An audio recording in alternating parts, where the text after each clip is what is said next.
How they hangin', hard music lovers of the YouTube land. We are Thralls of Metal, here with another album review. I will be Rin today. I will remain Necrotic Nick. And we are bringing to you Times of Grace, Songs of Loss and Separation. This comes out on the 16th of July on Wicked Good Records. Wicked Good Kid. They are from Mass, so yeah. Park the car near the garden. This band formed in 2007, and it was pretty much like a side project of Adam D and Jesse Leach. Now, this actually formed before Jesse Leach actually came back to Killswitch Engage. So this was almost kind of like his ushering back in. Now, this is interesting because this band went on hiatus in 2012, and then 2013, Killswitch Engage came out with Disarm the Descent. And yeah, pretty much Killswitch has been rolling ever since. They just recently decided to resurrect this project and do an album after 10 years. But this is very different than the first one. The first one, I mean, honestly, kind of sounded like a Killswitch Engage album. Not a bad thing, but there really wasn't that much difference between the two. This one, there's definitely a difference, but there's also some similarities, and, well, it's an interesting listen. First track, Burden of Belief, pretty much sums up a lot of what you're gonna get. Soft intro, mellow, except this one almost has like a Skinner, like a newer Skinner vibe, like a Johnny Van Zant instead of Ronnie Van Zant. Well, Ronnie couldn't make it to the studio. He's late. Couldn't catch his flight. Oh, Jesus. Nailed that landing. Wow. Got bluesy vibes, heavy in content, feeling, yeah. Not necessarily guitars, but depressive. I guess. I mean, all right, depressive, maybe melancholy. Melancholy. That's the that's word. like depression light, I guess. Yeah, like It's, I'm kind of bummed. I'm gonna kick this can. Yeah, just on this dirt road that I'm walking, which a lot of the softer sections here with the sort of bluesy, occasionally kind of country-ish feels. It kind of has the dirt road rock, backpack slung over the shoulder, kind of alone feel. And I mean, again, it's different. I mean, you still get heavier sections. Menu and Rescue, namely Rescue. Rescue is actually pretty much like a lost Killswitch Engage song. Yeah, it's a slightly softer Killswitch song, but still chuggy, Killswitchy, vibey. Yeah, I mean, it has the metalcore tropes. You have the big growled verses and then stupid huge chorus. Big ass chorus. I mean, Jesse's a killer singer. Adam is a killer singer too. And honestly, we were having trouble like kind of picking out who was singing at different points.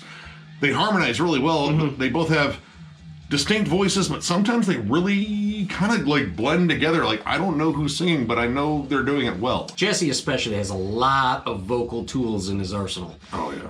Screaming, howling, full voice, whispers, spoken word, death growls, full chest, high fries. He can do it all and very well. It's like a Swiss Army knife and a battle vest. Yeah, his throat is a Swiss Army knife. There's the toothpick and the little scissors that you use. And tweezers, those are important. Yeah, got a splinter. Now, when this album does get heavy, it does get kind of Killswitch Engage heavy, but again, I like that heavy. But the heart of this album, in terms of like the heavier songs, pretty much come from Medusa, Currents, and Far From Heavenless. Now, while Far From Heavenless might sound like the title of a Hallmark movie that no one should see, it probably stars a whole bunch of actors that have done a lot of commercials. Michael Landon. I don't think they're going to get him either. He's also late to the studio. He is. But these songs bring in the heavier, kind of darker tones, especially Medusa. Medusa might be my favorite track on here. That riff is the shiz. The squealy-doo in it. Oh, that's an Adam D riff. Oh, yeah. Give me that. Chuggy, too. A cool thing they do that does kind of set them apart from Killswitch Engage is a lot of, like, almost kind of post-metal atmosphere. Yeah. Like, imagine in some alternate universe that a band like Neurosis was trying to get on the radio. Again, this universe, that will never happen. No. But it kind of has that feel. It's dreary, it's layered, it's atmospheric, it's dark, there's dissonance, ambience in there.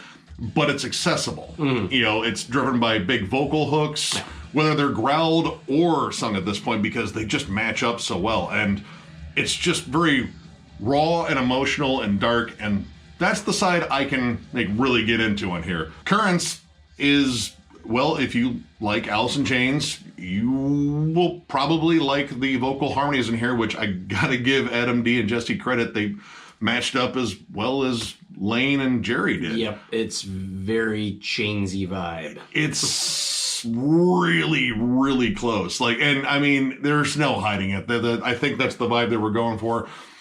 Not as depressing as Alice in Chains. Alice in Chains kind of, you know, dwelled in the darkness, yes. Whereas, you know, these guys come from Killswitch. They're positivity. Let's not stew in this. Let's rise above and let's sing an anthem.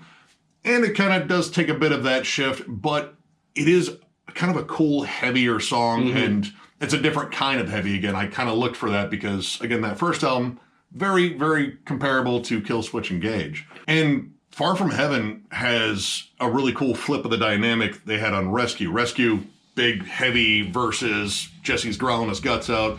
And theme, of course, they flipped that. And it's a dark, slow, somber song with, you know, Jesse crooning about, I don't know, it sounds like a divorce. They might have both got divorced. It's divorce rock. It is divorce rock. Yeah. But then they shift to a really heavy chorus. Yeah. Like the growls are out front. Almost death growls. Yeah. Actually, I think there's some vocal trade-offs there, too. We got Adam D doing some growls in there. He might be doing the lower ones, and then Jesse just screaming his guts out about, I assume, losing the car, maybe the house. I don't know. Bitch took the dog. I mean, all right, that draws the line. Yeah. That does. Get out. Come back. The production on this album, which I would assume Adam D did it. I would assume because he's a excellent producer. It's crispy as hell. Everything sounds tremendous. The drums are crispy, and then they'll add more echo and reverb on the drums for more atmospheric parts and different vocal effects, underwater kind of sounds, weird transistor radio type mono sounds. There's acoustics, there's clean tone, there's all sorts of studio wizardry going on here. And yeah, if it's Adam D, which it probably is, another classic Adam D sound production. I mean, it kind of borders on overproduced, but it's all really well done, and it doesn't sound like stuff that they're going to struggle with live in terms of, like, replicating it. Yeah, there may or may not be some synths, some keyboards going on. I think Medusa might have had some. There's like something maybe behind the guitars. Yeah. Either that or they beefed up the bass on that. I don't know. But, again, that song brought the heavy. I really love that one. But it doesn't take away from it. It definitely adds, thickens up the sound. It's not like, holy shit, there's a keyboard. Where's this guy been? It's just thickening up the stew. A little bit of flour and butter. A roux. Or like sausage gravy. Sausage gravy. It's kind of sausage It's a little chunky, too. Yeah. And then you got stuff like To Carry the Weight, which almost sounds like a Jerry Cantrell solo album kind of vibe. Degradation trippish. Depressive yet slightly uplifting. I don't know. It doesn't do that much for me. It's like, yeah, the bitch left, but maybe that's a good thing. You've been bringing up this divorce for like months now, man. Maybe it's fresh for you. I get it. The thing that drove me nuts is like I could see the music video for it in my head as it was going on. Like, oh, there's a silhouette and he's singing with the dusk and they're out in a field and the wind's blowing and there's a couple sitting in the back of a flatbed pickup truck drinking Bud Light seltzer. Reading the letter she wrote. Oh my God. It's so like daytime TV, just melodrama. And I mean, I'm sure this is 100% earnest and heartfelt. Oh, it's deeply personal, for sure. You can tell he's not bullshit. No, but it's such a layer of cheese. And I don't know, maybe I'm just a broken cynic on the inside and the out. But I can't get into it. It feels like it's targeting like the radio, but like the radio back in 2005. Yeah. I don't know what's on the radio now. This sounds like it could not be on rock radio. Like it has like that bit of a country sound to it. Alt country, I don't know what you call it. But I don't know. And then Cold really labors the country too. It's mostly acoustic, kind of like isolated vocals. I think that might be Adam D singing on it. At least taking the lead vocals for a good chunk of it. It's one of those that was kind of hard to tell. Yeah. It's like acoustic, sad, whiskey, sleepy, strum some chords on the porch. Country with no accent. Yeah, I don't know. I just can't get into these songs. And that sucks because this is how it ends. It ends with these songs, To Carry Away, Cold, and Forever, which also kind of labors the I'm really bummed out, but I wrote these poems. Would you like to hear them? No, I'm going to read them anyway. And it doesn't get heavy until like the end of the track, which, you know, at that point it was nice, but I didn't want to listen to the whole first half of the song to get to this really cool part. And, you know, Mend You was kind of the same way, though I think that song actually was surprisingly catchy.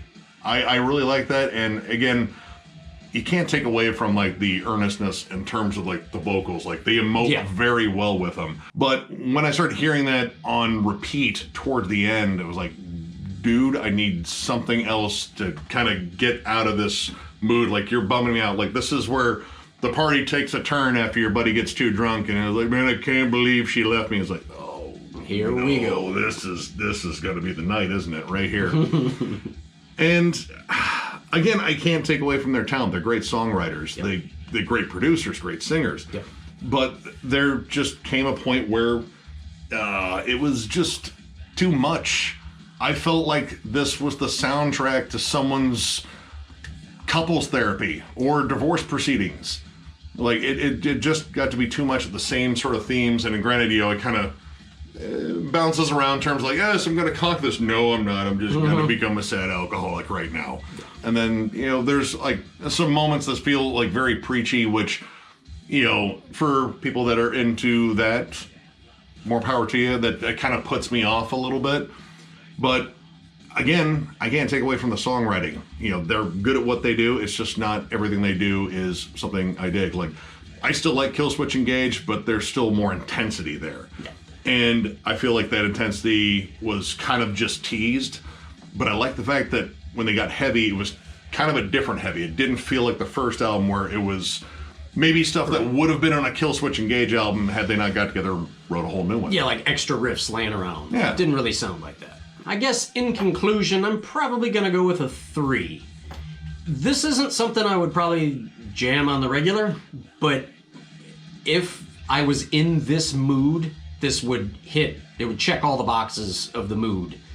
I don't know if it would improve the mood or make it worse, but I want to hear slightly depressive, slightly uplifting, great vocal-driven rock. This is the album for you. Jesse's the man. Adam's the man. Good songs, just maybe not my cup of tea all the time, but it might be a good glass of whiskey when you need it. Good songs, just not all the time. I'm going to go with a 3. I thought about a 2.5, but honestly, I do like the song construction. It's mostly just the subject matter. It kind of, you know, drove me nuts there, and the, you know, overly accessible and like very radio rocky stuff, like, I don't know, that stuff, I don't know, it's just a little too generic, and I know these guys are better than that because I've heard it before. Vocally, I dig this. I dig this a lot. In fact, it shows possibly more in both Adam and Jesse's wheelhouse than really shows in Killswitch Engage. And, you know, lyrically, yeah, it's heartfelt. It's just stuff I don't care about very much because I'm just a shitty person. I mean, I'm not hiding it. I mean, I would have liked some more heavy on this. Like, the heavy songs were good, and I liked the fact that, it wasn't Killswitch heavy. It was their own kind of heavy. So, I don't know, I feel like there were, like, some strides made forward in terms of this band's sound, and then some of these, I mean, I guess it'd be backward for me, but maybe forward for some. I don't know. I don't know where this album belongs, but I know I like certain tracks on this a lot, and then other tracks I really don't like at all. So it's one of those really divisive listens. Like, I will go back and jam the tracks I like, but the other ones I'm gonna probably not jam again just because it's just not me. There's some tunes I think would make a good part of a playlist that you would make. Yeah. For a feeling. Yeah. And this is definitely like a feeling sort of listen. Like you kind of got to be in the mood for big anthemic bummer rock. Yeah. I guess that's, yeah. Yeah. But overall, it's still a well-done album, and yeah, I look forward to more Killswitch Engage in the future, but I'm kind of curious about this band's future, too. Like, is this going to keep rolling? Are they going to continue to evolve? Maybe bring back some of those cool, heavier moments? That would be awesome. But overall, pretty decent album, and you should check it out. Go out and get that shit. Yep. So, if you enjoyed this review, give it a thumbs up. And if you are new to the channel, subscribe, because we do stuff like this all the time. We are also on Patreon, so if you'd like to help us out there will be a link below in the description. And if you would like a t-shirt, hit us up on thrallsofmetal@gmail.com. Send us an email and put shirts in the subject, and we will get back to you. We are running low on certain sizes, but we have plenty of 2X, XL, and large left, and we're eventually going to order more. And probably going to get some other stuff to brand our name on as well, just because why the hell not? So with that, I thank you all for watching, and we will catch you later.